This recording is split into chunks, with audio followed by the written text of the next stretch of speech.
শুভেন্দুর কনভয় হামলা, কাঠি থানা ঘেরাও করে বিক্ষোভ বিজেপির। পুলিশের ব্যারিকেড ভাঙার চেষ্টা এবং বচসা। মঙ্গলবার চন্দ্রকোনা চলোর ডাক দিয়েছেন শুভেন্দু অধিকারী। জবাব তোমায় দিতে হবে।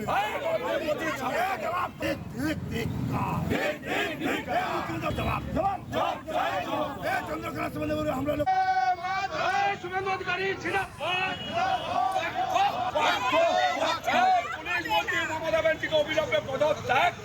আর বিস্তারিত জানাবেন গোটা বিষয় নিয়ে টেলিফোন লাইনে রয়েছেন প্রতিনিধি কিরণ বান্না। কিরণ, আমরা দেখেছিলাম শুভেন্দু অধিকারীর কনভয়ের উপর হামলা চালানো হয়, যে অভিযোগ তোলা হচ্ছে তৃণমূলের বিরুদ্ধে, এবং তিনি প্রতিবাদের ডাকও দিয়েছেন, কর্মসূচি রয়েছে। আর কি আপডেট রয়েছে তোমার কাছে?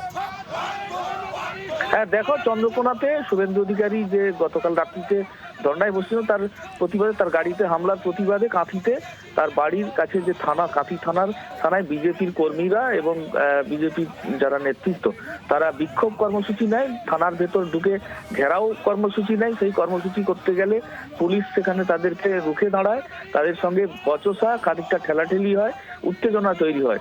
পরে সেই পরিস্থিতি আয়ত্তে আসে এবং সেই উত্তেজনার পর বিক্ষোভ প্রায় আরো আধ ঘন্টা মতো সেখানে চলতে থাকে। তারপর পরিস্থিতি নিয়ন্ত্রণে আসে। এখন আজকে কর্মসূচি বিজেপি একটি রেখেছে, সেই কর্মসূচি এখন কখন হবে টাইম এখনো ঘোষণা করা হয়নি। ধন্যবাদ কিরণ।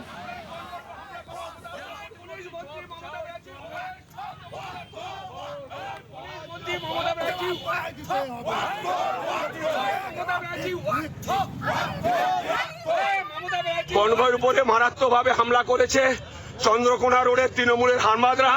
মমতা ব্যানার্জির নির্দেশে এরা শুভেন্দু অধিকারীকে ভয় পেয়েছে। মমতা ব্যানার্জি শুভেন্দু অধিকারীর গাড়ির উপরে আঘাত আসলে বিজেপির কর্মীরা তার প্রতিবাদ জানাবে, তাই আমরা এখানে প্রতিবাদ জানাতে এসেছি।